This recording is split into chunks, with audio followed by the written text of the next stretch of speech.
फिर अब शुरू करेंगे। Which of the following is not important and permanent constituent in constitutional history of India as adopted in the government of India act 1935।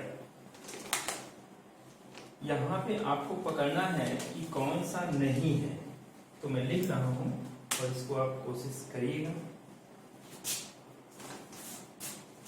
पहले question लिख दो,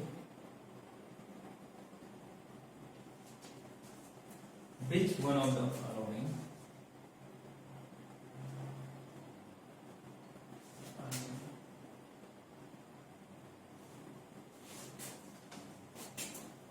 is not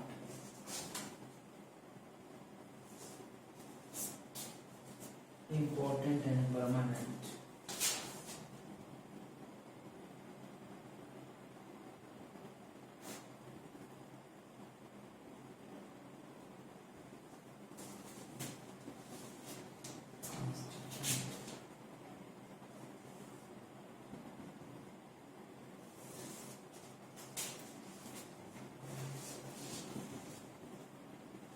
in the constitutional history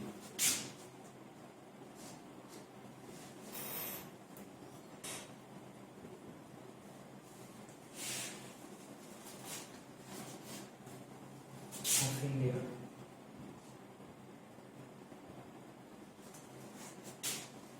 as adopted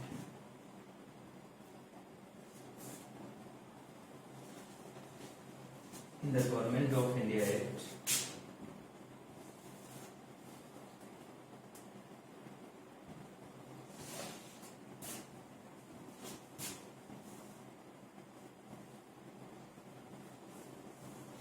in the Government of India Act 1935. India.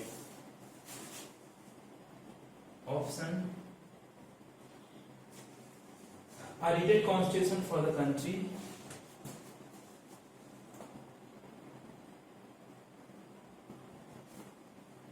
or written constitution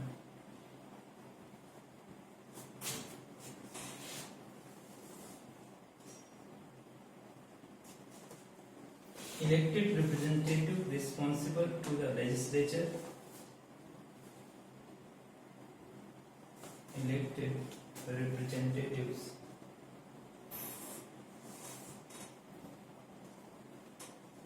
for the country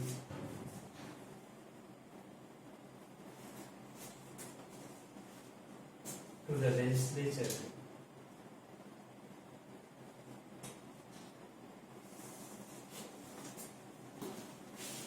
envisaging a scheme of federation. Envisaging a scheme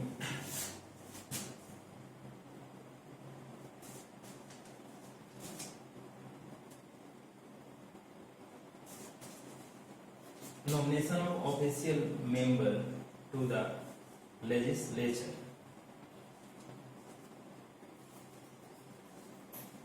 Nomination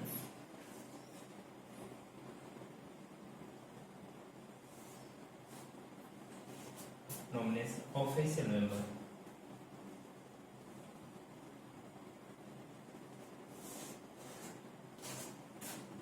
to the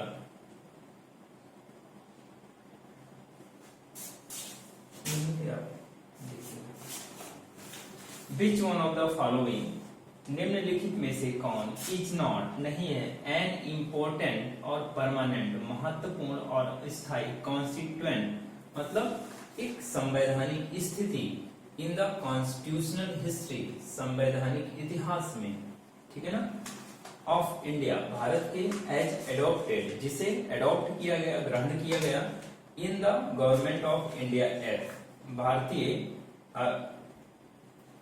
Bharat सरकार के 1935 अधिनियम में। ये समझ पाया। अब यहीं पे देखना है कि रिटेन कॉन्स्टिट्यूशन फॉर कंट्री या elected representative for the country to the legislature जहां पे कानून बनता है। एनविसेजिंग स्कीम ऑफ फेडरेशन की स्कीम को लाना। Nomination of official member to the legislature में जो ऑफिशियल मेंबर्स होंगे उन्हें नॉमिनेट करने के कौन सा हो? एक बार दिमाग लगाइए और फिर बताइए।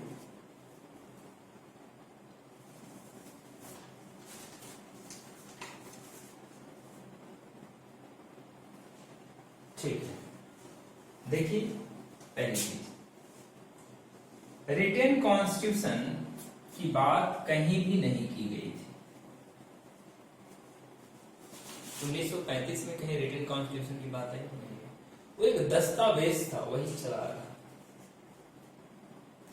1935 के अधिनियम में ये नहीं कहा गया कि भारत के लिए एक लिखित संविधान होगा, कभी कहा गया नहीं कहा गया, ठीक है ना, ये पकड़ना। ये बात क्रिप्स मिशन में कही गई थी। किसमें कही गई थी? Cripps mission, written constitution. तो इसमें है not an important permanent constituents, तो यही, बाकी तो सब था ही। आप दो तरीके से कर सकते हैं, 1935 में ये भी था, ये भी था, ये भी था, ये एग्जाम में जब कभी आए तो आप ऐसे ये था, ये था, ये था, कौन नहीं था, ये पूछ रहे कौन सा नहीं था, तो आंसर ये। समझ पा रहे? सर इसका बी वाले का पूछना, ये elected representative for the country to the legislature, विधायिका के लिए सदस्यों का क्या करना, जो रिप्रेजेंटेटिव होंगे वो इलेक्टेड होंगे फॉर द कंट्री, देश के लिए, कहां पे पार्टिसिपेट करने वाले? लेजिस्लेचर में, जैसे आज सांसद चुन के आते हैं ऐसे। समझ पाया? यहां तक कोई प्रॉब्लम? दो क्वेश्चन और है।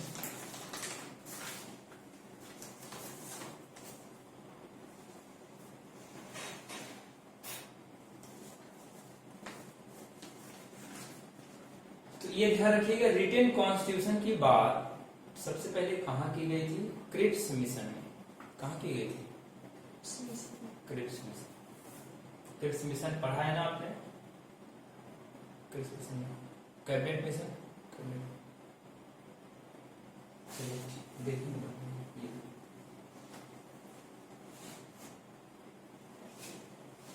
इतना समझ में आया।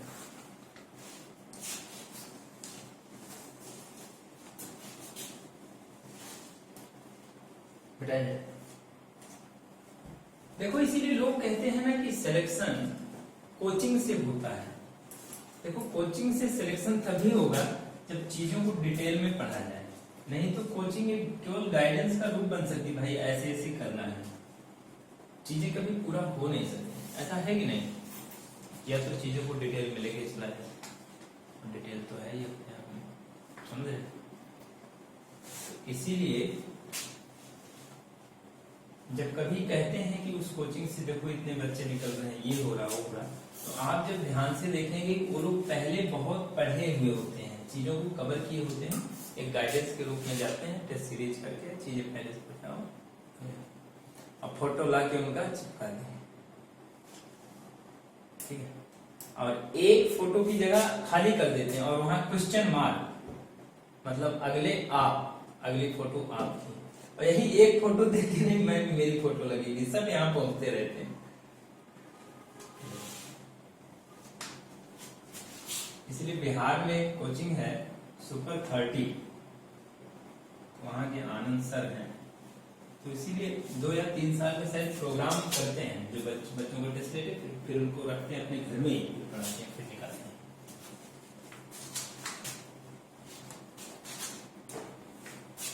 चलिए अगला क्वेश्चन देखिए, इसीलिए जो चीजें पढ़ना है डिटेल में पढ़ना है कि चीजें छूटे ना।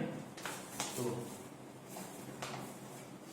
One amongst the following was not a silent feature of the government of India Act 1935, ये जो दिया गया है, one among the following was not a silent feature, silent feature का मतलब हाँ, वन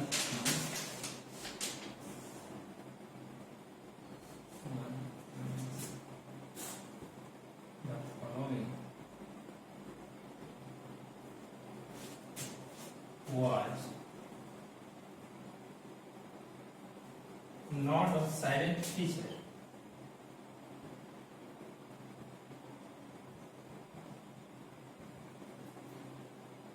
साइलेंट फीचर का मतलब यहाँ मुख्य विशेषता, इसका मतलब मुख्य विशेषता ऑफ द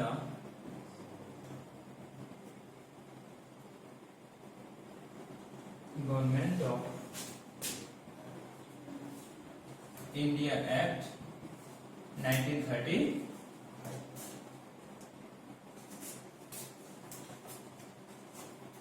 ये 2016 में राजस्थान में आया हुआ था। पहला है the act provided for an all India federation. The act provided for all India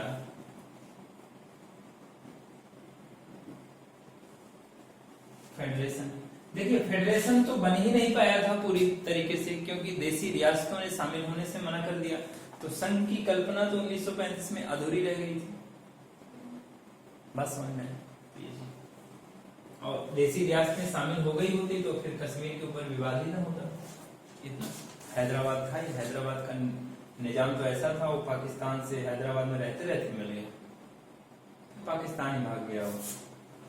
The Act provided for all India Federation। दूसरा है residuary subjects were allotted to the provincial legislature। Residuary subjects were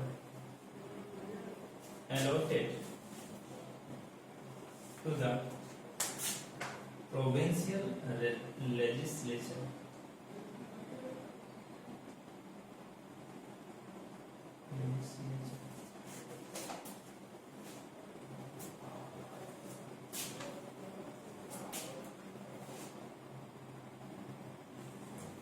फिर है it marked the beginning of the provincial autonomy। It marked provincial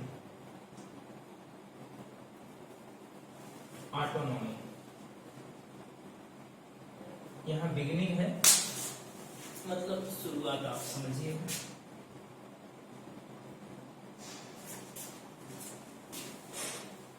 It abolished diarchy at the provincial level and introduced it at all the center। D इसमें है abolished, समाप्त किया गया।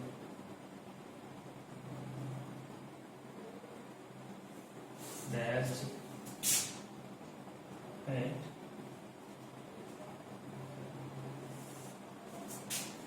provincial level and introduced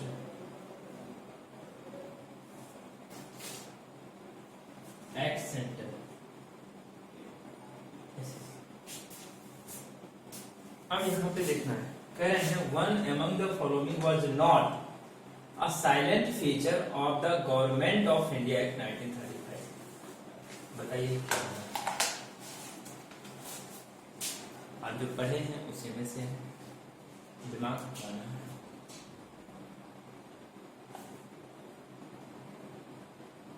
लग पा रहा है दिमाग?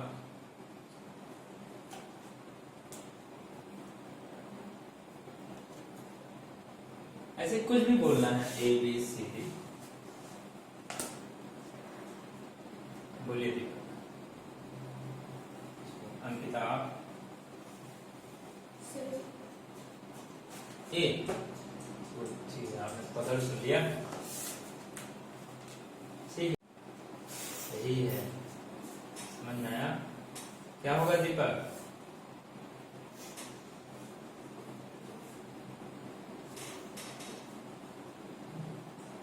गलत है, आप ये ध्यान से देखिएगा, was not a silent feature of government of India act. आप ध्यान से देखिएगा, यहाँ पे एक बात की गई है रेजिडुअरी सब्जेक्ट की, रेजिडुअरी पावर है, were allotted to the provincial legislature, और दिया किसको गया था? गवर्नर जनरल को, अर्थात जिसे आप वायसराय बोलते हैं, उसको दिया गया था। तो इसका मतलब ये तो साइलेंट फीचर था ही नहीं। वही पूछ रहे कौन सा है। वो चीजों को घुमाते हैं, क्वेश्चन टफ नहीं होता, आप जो पढ़ते हैं वही होता है, बस उसको इस लैंग्वेज में फ्रेम करते हैं कि आप डिटेल में चीजों को समझे हुए हैं, आपकी समझ है, तभी पकड़ पाएंगे। नहीं समझ, जैसे आप ऐसे समझिए, जैसे आप जब पढ़ते हैं तो एक सामान्य व्यक्ति भी वही बात कहता है, एक बड़ा व्यक्ति भी वही बात कहता है, ऐसा है, ठीक है ना? लेकिन बस कहने का तरीका दूसरा होता है, ऐसा है कि नहीं? मजाक तो सभी करते हैं, बस मजाक का तरीका बदल जाता है। अपनी बातों को सभी कहते हैं, बातों का तरीका बदल जाता है। इसीलिए एग्जाम का लेवल जैसे जैसे बढ़ता है, लैंग्वेज का लेवल वैसे वैसे बढ़ता रहता, बस यही अंतर होता है। समझ में आया? नहीं, ठीक है।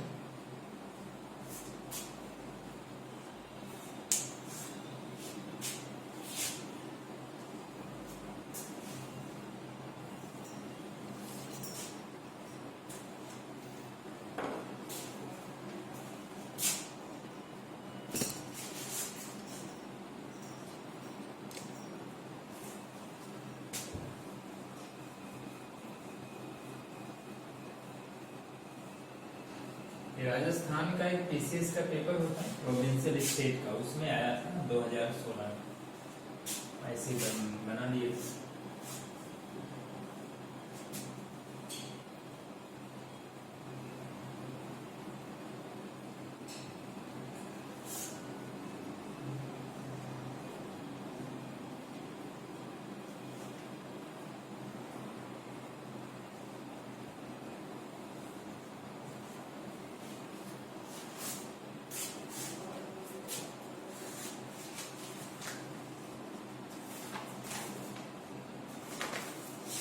लास्ट क्वेश्चन आपका है, why is the government of India act 1935 important?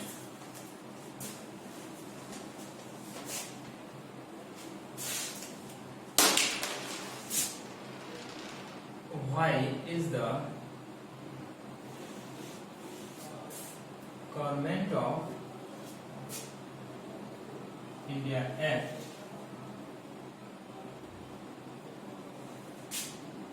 1935 was important?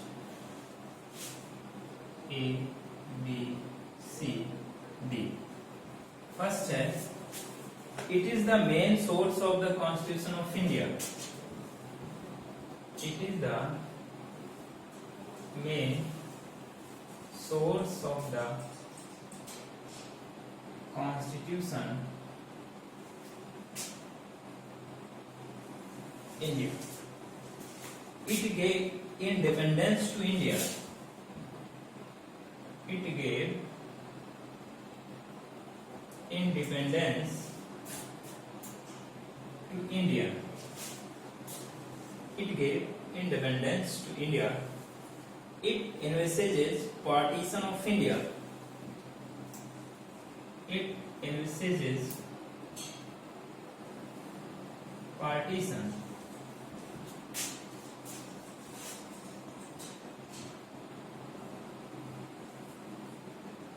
इन्विसेसिस का मतलब उद्भव करना, परिस्थितियों को डेवलप किया। It envisages partition of India. It abolished the native states. It abolished the native states. बताइए।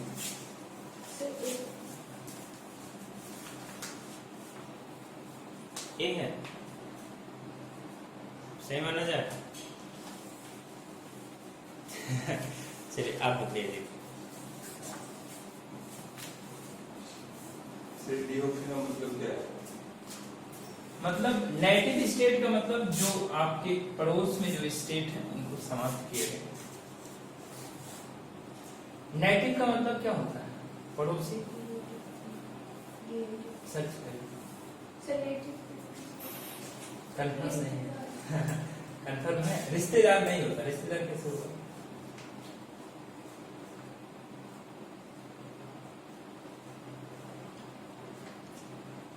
देखो आप देसी हम्म जन्म का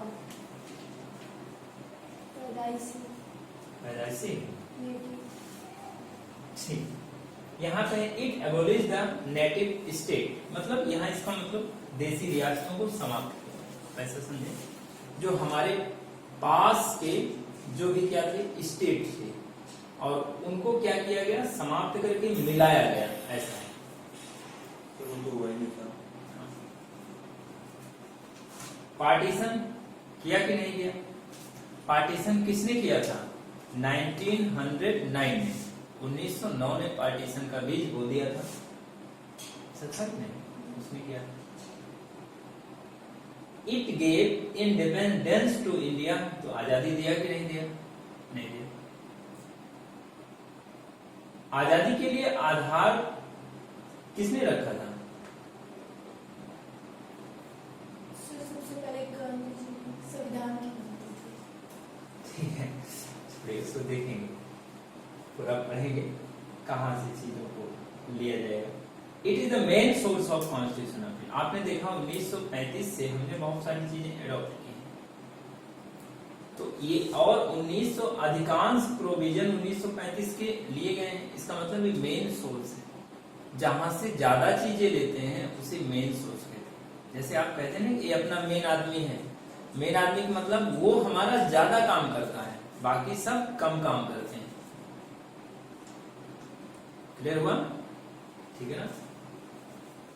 जैसे आप भी बोलते होंगे, देखो वो मेरा मेन भाई है, बाकी तो भाई सब हैं, लेकिन वो मेन है। मेन है का मतलब अधिकांश काम वही करता है, बाकी तो सब थोड़ा बहुत कर दिए। पता है कि नहीं?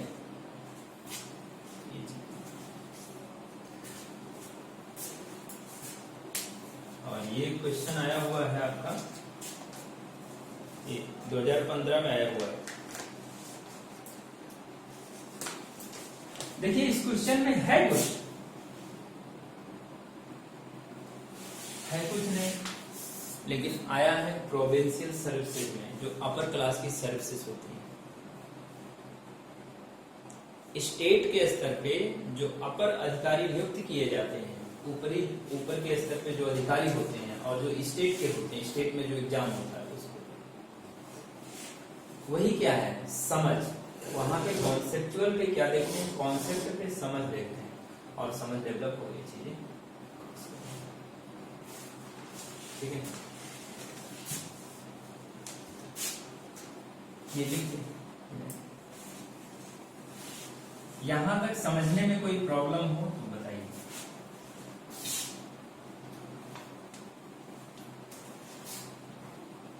देखो पढ़ाई कैसी सही रहती है, चीजों को पढ़ा दिया जाए केवल तब सही रहता है कि उस पर क्वेश्चन आंसर जो आया हुआ है उसे बताया जाए, तब सही रहता है। क्वेश्चन आंसर जो आया हुआ है उससे पता लगता है कि हम जो पढ़ रहे हैं सही पढ़ रहे हैं कि नहीं पढ़ रहे हैं, पता चला कहानी सुना रहे हैं। ऐसा है, तो इसीलिए पढ़ना है, पढ़ने के बाद जो क्वेश्चन आंसर प्रीवियस ईयर का आया हुआ है उसे सॉल्व करना है, और उसके साथ साथ और जो क्वेश्चन आया हुआ है कहां से बन सकता है उसे भी देखना। ठीक है ना? यहां तो कोई प्रॉब्लम समझ लिया। एक क्वेश्चन और था, इसमें मिल नहीं रहा, इससे आप देखना तो देखें, होगा तो ठीक, नहीं तो नहीं। ऐसे सुनिए, Which of the following acts led to, led का मतलब नेतृत्व किया, क्या होता है? लेट। अब आप क्या बता रही हैं? वो मैथ वाला लेट। लेट नहीं, लेड, लेड। लीड होता है ना, lead, led, led. Lead means नेतृत्व करना, ठीक है ना? वर्ब की कौन सी फॉर्म है? Second form. कौन सा टेंस? Past indefinite. रखिएगा, ये छोटी छोटी चीजें एसएससी में लोगों को इधर उधर बहकाती हैं। ऊपर का लोग पढ़ लेते हैं और बेस जानते नहीं, फिर वहां कंफ्यूज करते हैं। तो which of the following acts led to the separation of Burma from India? Burma का नाम आपने सुना हो? हाँ, देखिए यहाँ पे है। हाँ,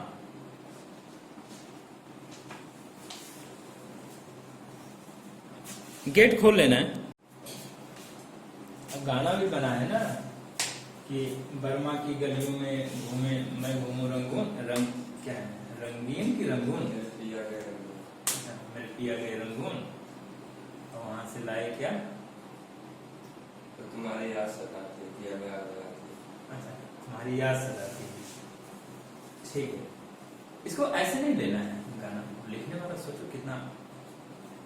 हम जो गाना सोचते हैं उसे सतही स्तर पे लाके सोचते हैं कि तुम्हारी याद सताती है। अब बगल में कोई बैठी हुई लड़की है तो गाना गाते समय उसको जरूर देखेंगे, वो सोचती है मेरे क्यों देख रहा है, अब वो भी उल्टा ही समझती है, ठीक है ना? तो यहाँ पे ये गाना जो बना हुआ है ये दर्द है। क्या है? मेरे पिया गए रंगून, और फिर इसी में है कि अब तुम्हारी याद सताती है। कहने का मतलब ये जो बंटवारा हुआ है, जो अलग कर दिया गया, अलग होने की वजह से कुछ चीजें हमारी बहुत प्यारी होती हैं। जो चीजें प्यारी हैं वही आपका पति है या वही आपकी पत्नी है, यही तो होता है। सबसे प्यारी जो चीज होती है वही तो पति और पत्नी को इसी रूप में तो दिखाया जाता है। बाकी है क्या? बाकी कुछ है? कुछ नहीं। एक इमोशंस है कि यहाँ पे चलेंगे और किसी ने अलग किया है, कोई ना कोई सिचुएशन है जिसने इसको अलग किया और हमें बहुत याद आती है। लेकिन अब उस याद का याद ही आएगी, कुछ कर नहीं सकते। समझ पाए? गानों को ऐसे लेना। भारत में लोग गानों को कमेंट के रूप में यूज करते हैं।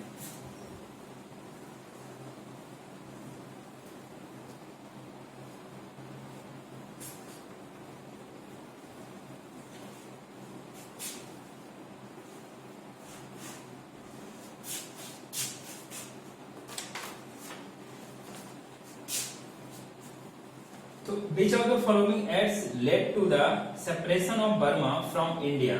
अब ऑप्शन है कि Indian council act 1909, government of India act 1919, government of India act 1935, Indian independence act 1947। कौन सा होगा?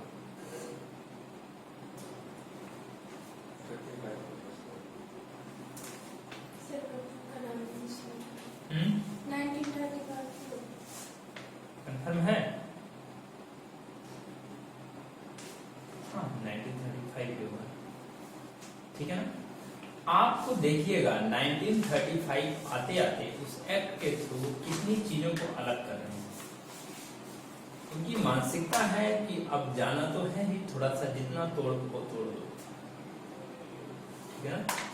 तो इसी के थ्रू अलग हुआ था। कभी कभी पूछ लेते, ये उन स्थितियों में पूछेंगे, मान लीजिए कोई विवाद की स्थितियां आई उस स्तर पे, तो कब अलग हुआ, कैसे अलग हुआ, वहां से क्वेश्चन बनाना। ये ठीक है? यहां तक समझने में कोई प्रॉब्लम? ठीक है, अगर ये समझ में आ गया, देखो अगर ये एक्ट और इसके क्वेश्चन आपको समझ में आ गए, तो अब आप जो पढ़ेंगे वो आपको इससे कई गुना समझ में आएगा। क्योंकि ये समझना और समझाना दोनों टफ होता है। टफ तो नहीं होता, लेकिन फिर भी कुछ लोग इसे बोरिंग भी मानते हैं, क्योंकि यहाँ पे दिमाग ज्यादा लगाना होता है। क्योंकि ये एक्ट की बातें होती हैं, हर जगह यहाँ पे टेक्निकल प्रोसेस होता है, बातें कैसे घूम रही हैं। अब चीजें आराम से समझ में आएंगी और बेहतर समझ में आएंगी। इसका मतलब ये भी बेहतर ही समझ में आया होगा, ऐसा नहीं है कि अभी तक नहीं समझ में आया। क्लियर हुआ? आइए आगे देखते हैं। तो उदारवादी विचारधारा,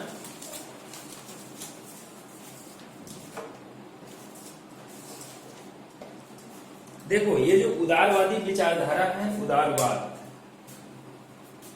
ये ऐसी थॉट है आपको इकोनॉमी में भी काम देगी, पॉलिटिकल साइंस में तो है ही, हिस्ट्री में भी काम देगी। राजाओं के इतिहास को देखिएगा, जिस राजा के पास उदारवादी विचारधारा है वो अपने एडमिनिस्ट्रेशन को कैसे इंप्रूव कर लेता है, और जिसके पास उदारवादी विचारधारा नहीं है वो अपने एडमिनिस्ट्रेशन को इंप्रूव नहीं कर पाता। समझ में? क्लियर हुआ?